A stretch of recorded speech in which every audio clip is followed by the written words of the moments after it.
Hello student, in today lecture we take meter bridge या slide wire bridge. अब सबसे पहले तो कोई भी डिवाइस है, ये एक डिवाइस है और डिवाइस के अंदर आपकी चार चीज़ें होती हैं। सबसे पहले उसका use, second is principle, third is construction and fourth is working. तो सबसे पहले हम इसका यूज देखेंगे। यूज क्या है? It is use to determine unknown resistance and resistivity of the material of the wire, कि कोई भी अननोन रेजिस्टेंस हम फाइंड आउट कर सकते हैं। दूसरा क्या निकाल सकते हैं? उसकी रेजिस्टिविटी। रेजिस्टिविटी भी निकल जाएगी, आपका अननोन रेजिस्टेंस आ गया, क्योंकि resistivity equals to rho equals to आपका R equals to rho L by A होता है। अगर ये कोई अननोन रेजिस्टेंस निकल गया तो रो भी यहाँ से निकल जाएगी। ठीक है। Second is principle. Second is a principle, it is based on the principle of a Wheatstone bridge, जो कि हम पहले डील कर चुके हैं। व्हीटस्टोन ब्रिज क्या है? व्हीटस्टोन ब्रिज इस तरह का है बेटा आपका, जो हमने देखा है, P by Q equals to R by S. अब आपका P के भी चार रेजिस्टेंसेज हैं, इसको अरेंज कर रखा है और बीच में क्या लगा रखा है? गैल्वेनोमीटर। गैल्वेनोमीटर क्या है? एक डिवाइस है जो कि अपने अंदर से बहुत स्मॉल करंट भी अगर मेजर होता है तो उसको भी डिटेक्ट कर लेता है। अब बैलेंस कंडीशन क्या होती है? What is the balance condition of Wheatstone bridge? It means Ig equals to 0. Ig क्या होगा? 0. Ig 0 होगा तो आपका P by Q equals to R by S. P by Q equals to R by S. ये learn करना आपने। ये क्या है? Balance condition of Wheatstone bridge। अब देखिए बेटा, कंस्ट्रक्शन में ये मीटर ब्रिज का सर्किट डायग्राम है आपका। सबसे पहले तो इसके अंदर जो ये लेंथ है, AC length equals to 1 meter. Construction के अंदर उसके डायग्राम के अकॉर्डिंग ही तो बताते हैं कि इसके अंदर है क्या क्या चीज़। तो AC लेंथ है जो, वो कितनी है? 1 मीटर। और इस 1 मीटर लेंथ की वजह से इसको क्या बोलते हैं? Meter bridge. दूसरी चीज़, जो ये वायर होती है यहाँ से यहाँ तक 1 मीटर की, ये एलॉय से बनी होती है, कॉन्स्टेंटिन या मैग्नीट। और ये एलॉय से क्यों बनाई जाती है? क्योंकि अगर टेम्परेचर घटता है या बढ़ता है तो उसकी वजह से इसके रेजिस्टेंस पे कोई भी फर्क नहीं पड़ता, इसके रेजिस्टेंस के ऊपर कोई भी इफेक्ट नहीं आएगा। अब दूसरी चीज़, यानी कि टेम्परेचर इंडिपेंडेंट होती है, टेम्परेचर के ऊपर डिपेंड नहीं करेंगी। ठीक है। तो दूसरी चीज़ है आपका कि ये एल शेप की कॉपर की स्ट्रिप है और इनका एरिया क्या है?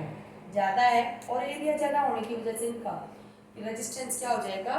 आपका कम। तो इनका लो रेजिस्टेंस होगा आपका, और इस सर्किट के अंदर इसका कोई इफेक्ट नहीं आएगा। दूसरी चीज़, ये भी आपका क्या है? कॉपर स्ट्रिप्स हैं। ये भी क्या है? कॉपर स्ट्रिप्स हैं। और ये क्या है? कनेक्शन के लिए आपको पॉइंट्स दे रखे हैं। अब ये लिखा हुआ RB। RB क्या होता है बेटा? एक रेजिस्टेंस बॉक्स होता है। एक क्या होता है? रेजिस्टेंस बॉक्स है। और ये बॉक्स को इस तरह से कंसीडर करो जैसे आपकी करेंसी है। करेंसी मीन्स आपके पैसे हैं, जैसे 1 रुपीज़ का नोट, 2 का, 3 का, 500 का, 1000 का, इस तरह से करेंसी में। तो इस तरह से रेजिस्टेंस बॉक्स इस तरह का बॉक्स होता है, उसके अंदर कीज लगी होती हैं। आप जिस भी की को यहाँ पे अटैच करके उस रेजिस्टेंस बॉक्स को, जिस भी की को आप निकालते जाओगे, मान लो आपने 2 ओम निकाल दिया तो इसके अंदर 2 ओम इंट्रोड्यूस हो जाएगा।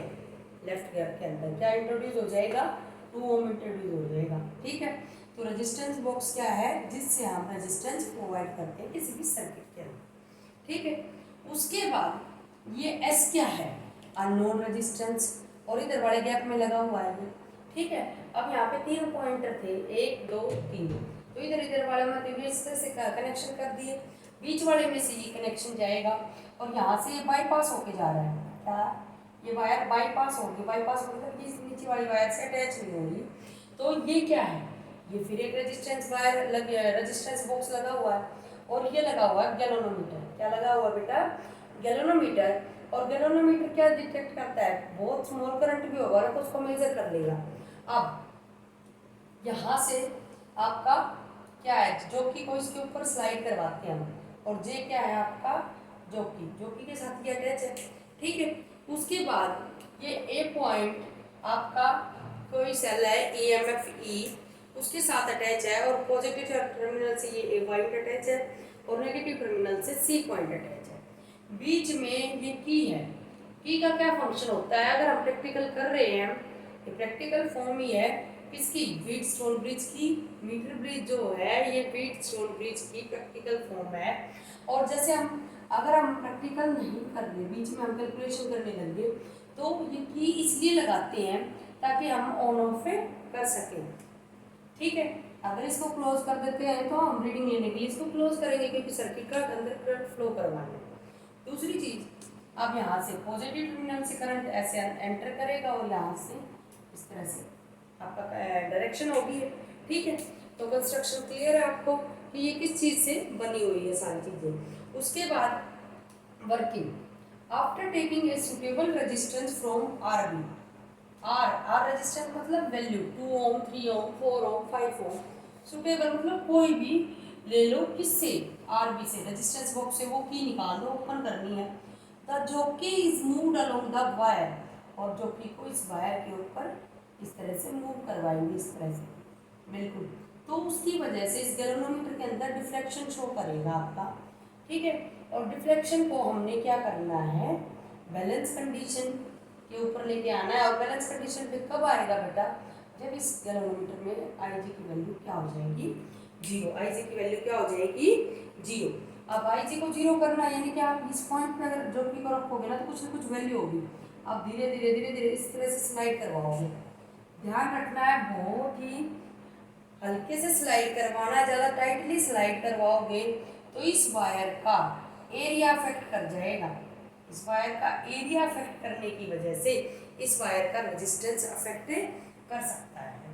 ठीक है, तो बहुत धीरे से स्लाइड करवाएंगे, इसलिए इसको जॉकी को स्लाइड करवाने की वजह से इसको स्लाइड वायर ब्रिज भी बोलते हैं, क्योंकि वायर के ऊपर हमने किसको स्लाइड करवाया है, आपका जॉकी को।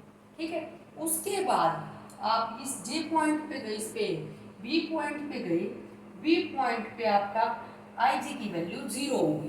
तो यहाँ से यहाँ तक की लेंथ एल मान ली, यहाँ से यहाँ तक की लेंथ कितनी मान ली बेटा, एल। अब ये लेंथ एल है, क्या है, एल। तो बची हुई क्या होगी, 100 माइनस एल, सेंटीमीटर में होगी, क्योंकि 1 मीटर की थी, और 1 मीटर इक्वल्स टू 100 सेंटीमीटर, तो टोटल लेंथ होगी 100 सेंटीमीटर। ये आपका एल सेंटीमीटर आ गया, तो ये बचा हुआ 100 माइनस एल सेंटीमीटर। वही तो लिखा हुआ है कि after taking a suitable resistance from RB the jockey is moved along the wire AC till there is no deflection in the galvanometer. कब तक करते रहना, जब तक गैल्वेनोमीटर के अंदर कोई भी डिफ्लेक्शन शो नहीं करेगा, मतलब जीरो करंट लाना। P by Q equals to R by S.